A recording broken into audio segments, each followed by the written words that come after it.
You're listening to Spark TV, where we bring you daily interviews with real women in business at all stages. I'm your host, Danielle Lewis, and I am so grateful to have you here. Amazing, Carolina. Welcome to Spark TV. It's so good to have you here. Thank you very much. It is a pleasure to be here. I'm very excited. Uh, I'm just so jealous of your regal chair. So I'm taking Love. this as the inspiration that I needed to get rid of this crap office chair vibe and get into this gorgeous setting like the queen you are.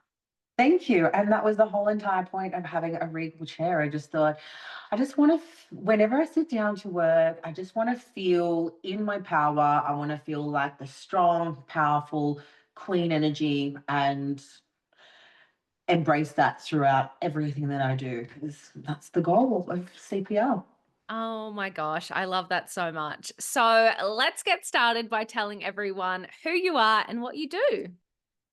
Okay, who am I? Oh, I am this crazy woman who loves a challenge and have just absolutely reveled in the face of adversity over so many different areas of my life. And in going through this journey of overcoming myself, imposter syndrome, and all of the other challenges that life has thrown at me, I have realized that actually I'm really good at this. I'm really good at overcoming the hero's journey. And I really just wanted to tap into that through all of the experiences that I've had in different industries and bring that to women first, but to businesses who, they might be really good at a particular type of thing, but marketing or PR or just putting their name out there is not their strong point. Maybe they just feel a bit sort of insecure or a bit insensitive. They're suffering from that imposter syndrome.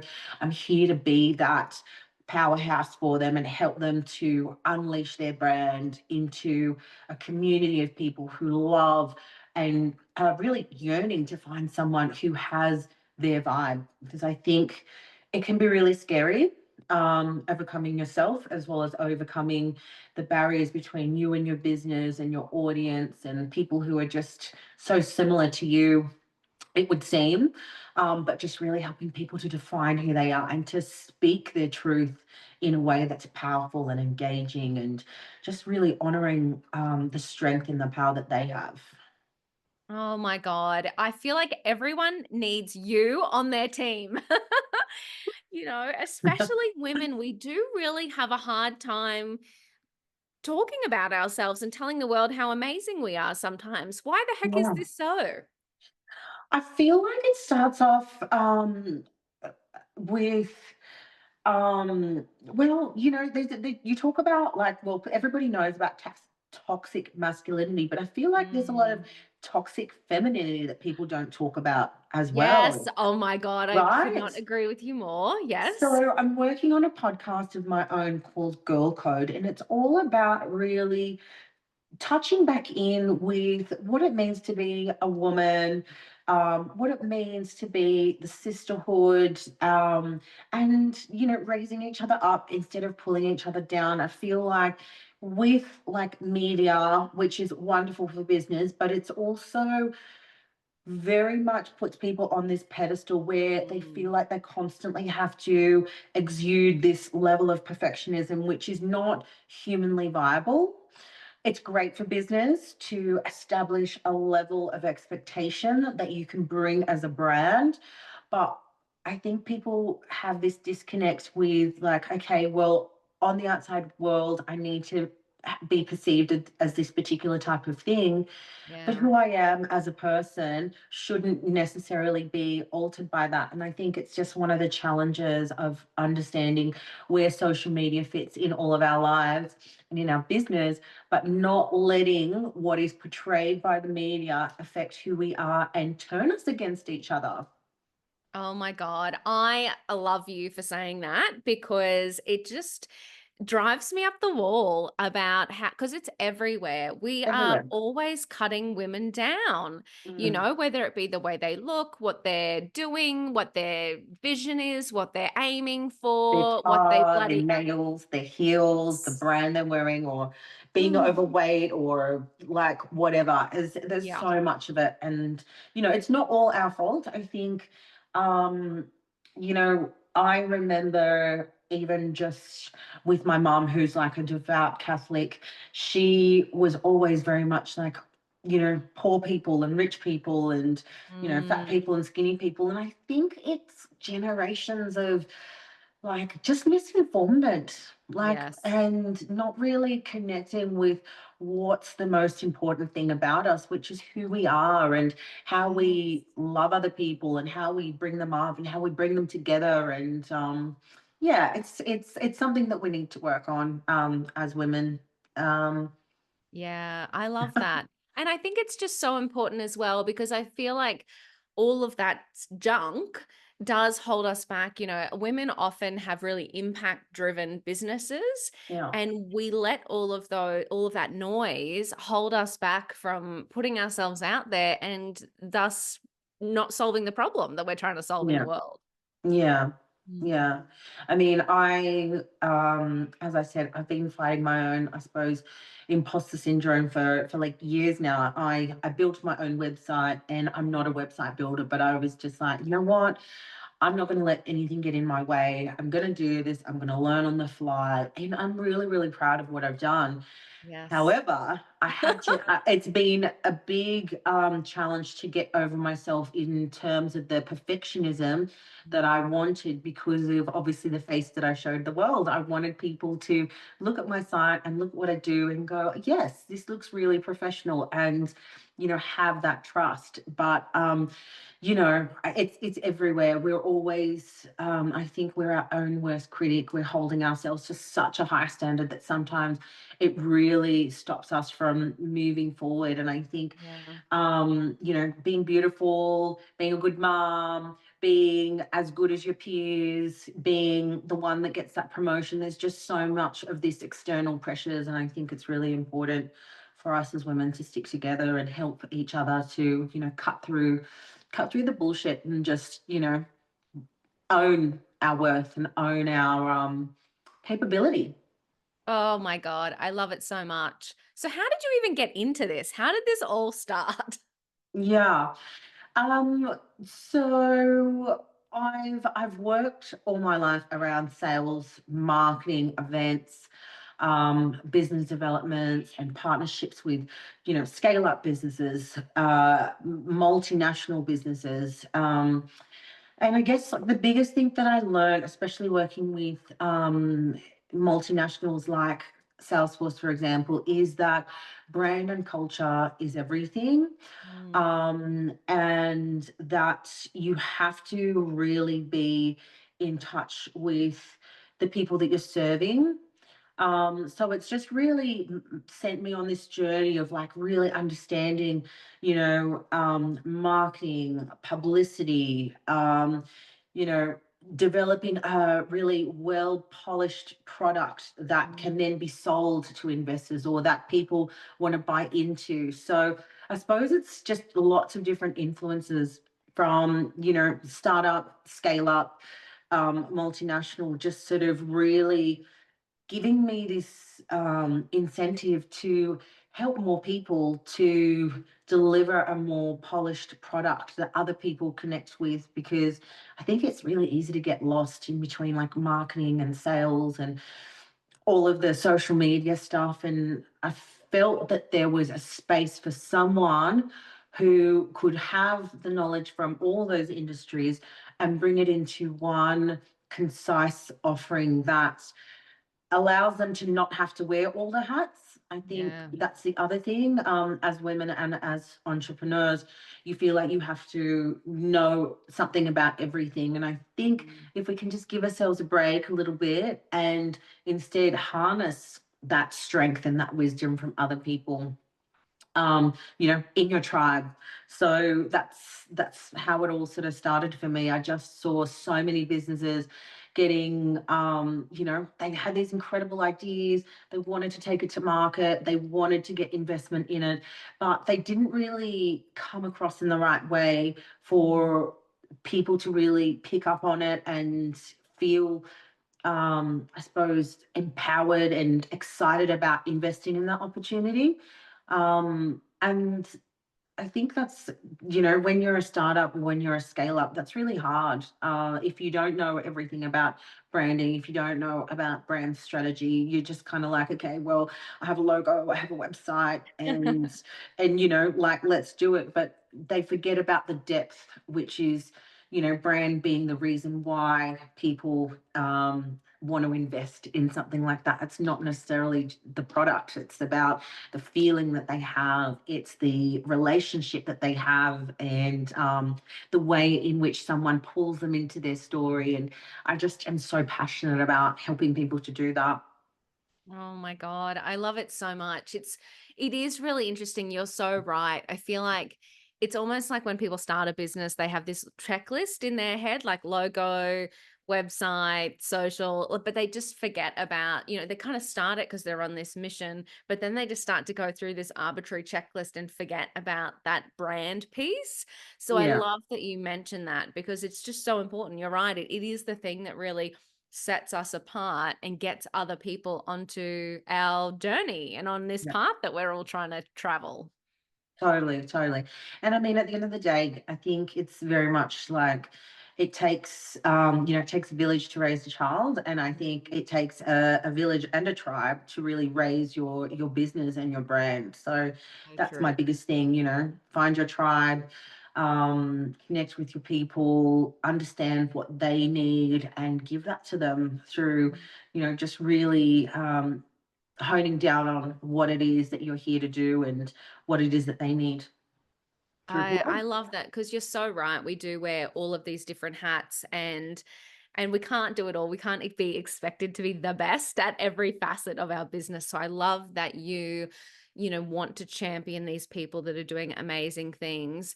If somebody came to you and they were like, "Oh my God, where do I even begin?" What is the process that you would go through with a startup or a Mm. brand that was kind of like feeling a bit stuck?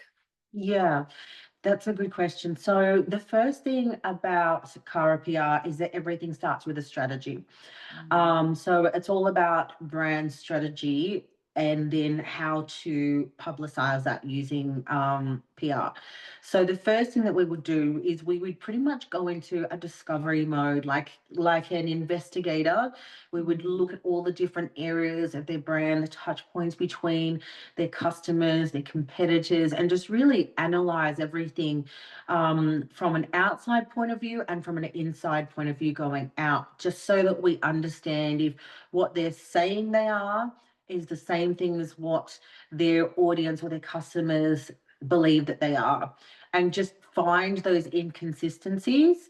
Um, and from that, just really then investigating their competitors, because um, there is a huge amount of businesses that go out and they do their thing and they're doing great, but what they're missing out on in their business is this little piece where where they are understanding, or they're not understanding, what it is that their competitors aren't giving their customers. Mm. And in that little area there gives them a new opportunity on how they position themselves, what their messaging is, and why someone would choose them over someone that looks just like them. So the first part is definitely the discovery, like understanding the full landscape of the things that you do great, the things that you do terribly, and then that of your competitors, because that's where the key golden nuggets of wisdom lie, in how you can become the person that you were always meant to be in terms of your brand and your business, and why it's so much better than someone who would seemingly do the same thing that you do. I love that. I feel like sometimes women especially, but businesses do have a hard time articulating why them, like exactly what Yeah. you just said, like why would somebody choose you over somebody else? And having someone come in and sort of go through that process and really help you refine it, I think is so important. I think a lot of times when I talk to women in business and I'm like, what do you do? They just go on this like 30-minute rant about everything. I'm like, no, one sentence. What's the thing like that makes you different? Why would I choose you? But I think if you don't have that strategic, analytical marketing brain, it is really hard to get there. Yeah. Yeah. And I suppose that at the end of the day, um, through feeling that, I suppose, strength and support, Mm, um, it allows us to focus on things that we're good at and then rely on other tribe members to come in and to help you with the things that you're not as good, like in that same, raising a child using the village type of thing, yeah. if your strongest point is being an accountant, be an accountant and let your tribe help you to do the other things that you're not as good as. Because, I mean, at the end of the day, you're just going to waste time and energy and lose steam trying to, figure out all this other stuff just to save yourself money and supposedly time. But it actually ends up working the other way if you don't, if you're not an expert. Like, I won't try and do Google ads myself. I don't know anything about it. I mean, I know how to create ads, but I'm not going to sit there and be the campaign manager for it simply because I just don't know how to do it well enough, whereas someone else could knock it over in like 5 minutes. But understandably, when you're like starting a business or when you're scaling it, there are points where you do have to do extra things yourself because you don't have the finances to pay somebody else to do it. But this is another area that I'm really strong in CARA PR, is that I help people with collaborative partnerships and strategic alliances so that they can essentially have a win-win, supporting another business and having that business support them as well. Wow, I love that. It is really interesting. I mean, we've talked a lot about collaboration, partnerships, finding your tribe. It is just so true. And it is really interesting. One of my girlfriends talks about partnerships a lot. Jess Rufus, she had Calabosaurus in a past life. And she always talks about the stats around partnerships and how they're so much, stronger. You get such better ROI from a marketing point of view. So I love that you're infusing strategic partnerships into all facets of business and figuring out how you can bring people together to have those business outcomes. I just think that's so incredibly smart, not only for your business, but for all of the businesses you support. Yeah, thank you. Yeah, people, I think once they sort of get their head around it, really realize just how powerful it is for their business in terms of getting their message out there, strengthening the perception of who they are as a brand. When I was working with a client recently in the wedding industry, I ended up getting him like $20,000 in partnerships, which Wow. then just grew phenomenally. How far his marketing could reach. It just grew because he tapped into their networks, they were tapped into his networks. They got together for this huge video shoot and it just ended up blowing up massively. And it's something that can be done easily, but I think just women need to accept that we can't do everything, we shouldn't have to do everything, we're not here to struggle alone. There's so many people out there that can help, that would love to help, and I think it's, yeah, like tapping into these tribes and communities of women who are passionate about helping other women as well. And yeah, just supporting each other in our strengths. So good. I love it. Now, let's talk challenges. Yeah. So, over your time in business, and I mean, even before we hit record today, we talked about having to have hard conversations with people. Yeah. I'm interested in, what's been some of the bigger challenges that you've had to overcome in business over the years? Yeah. I think the biggest challenge that I've had to overcome was probably divorce. Oh Yes. So my ex-partner and I had a product design business before CARA PR, before I no. started Wow. CARA PR. And so, I did a lot of business development. I got a lot of clients. I did all the discovery, and then having left the relationship and the company being in his name, he got to keep all of that, and Mm, that was fine. But think um I think now, knowing what I know, I would have been a lot more open, and I would urge people to really, it's expensive obviously to get a formal contractual agreement between business partners, mm, and in a company, and particularly if your family, but it's worth every dollar. So I think that would be the biggest key takeaway that I had. mm. Because at the end of the day, he got to keep all of the glory and all of my hard work, and I had to move on and start again from scratch. But at the end of the day, I wasn't really starting from scratch because I already had all the knowledge, I already had all the experience. Um, but it was just my pride, that I had to walk away, It um it is and so hard though. Like, I yeah, mean, I'm glad that you talk about it, even though it's annoying to reflect on yeah, sometimes. It is just such a really good point. So my previous business I was in with a previous partner. We were together yeah, for 10 years, not married, mm, but after 10 bloody years, it's about yeah, same, the same, same trying to get out of it. yeah, And literally still to this day. So he hasn't been in the business since, oh my God, I want to say 2020, yeah. has since passed away. And I literally got a phone call last week I did a rant podcast about this last week. I literally got a call from like the department of whoever, and he'd racked up $6,000 in traffic fines that were Oh, in the company name that I now have to pay.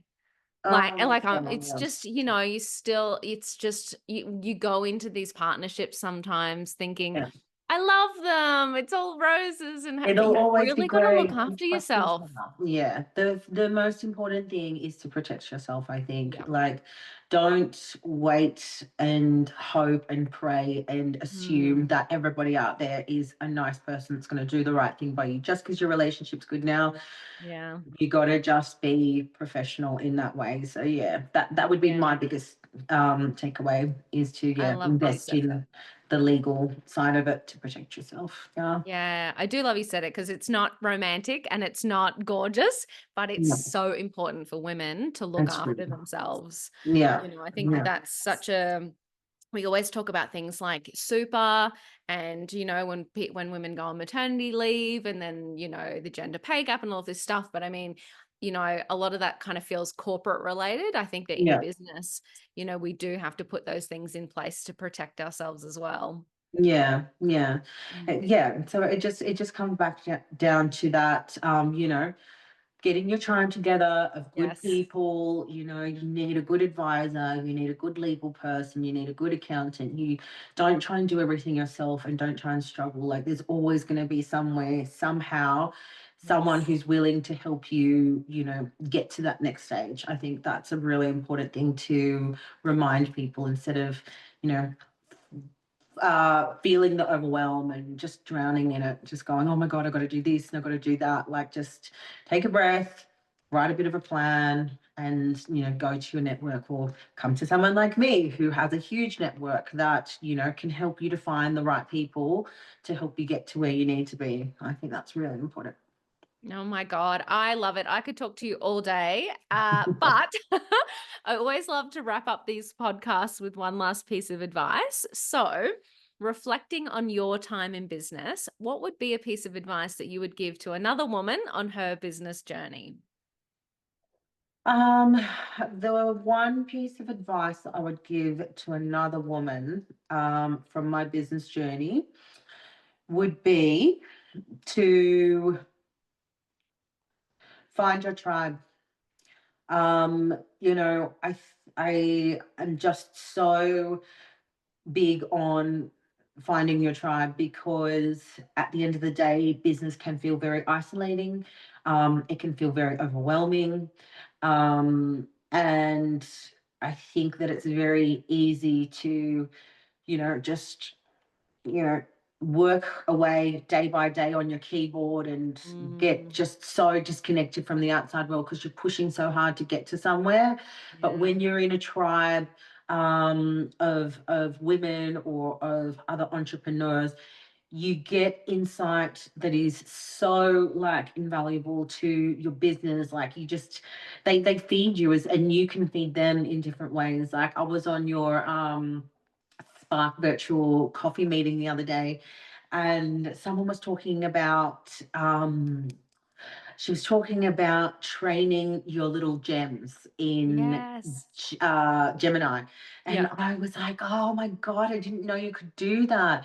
But like again, if you just go into yourself and you're typing away every day and not pushing yourself to go out and find a tribe and meet different women and different business owners and just keep yourself open to life instead of locking yourself away trying to push through. um you just find out this incredible information that you didn't even know was a thing. So that's my biggest piece of advice is find a tribe, find your tribe. And it's not always easy. I don't think you always straight away find the people who are best aligned to you. But you can take one from here and take one from there and another one from there and build your own one. I don't think there's any right or wrong, but the most important thing is just to build your tribe of supporters that are gonna be there when you're having a good day and when you're having a bad day. Oh my God, I could not agree with you more. You are absolutely incredible, Carolina. Thank you so much for sharing your time and your journey and your wisdom. It's been absolutely phenomenal. Thank you very much, Danielle. It's been lovely to have this opportunity to chat with you and your crew. So have an amazing day.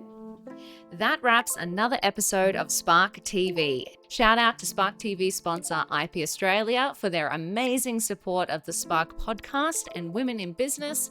And if no one tells you today, you've got this.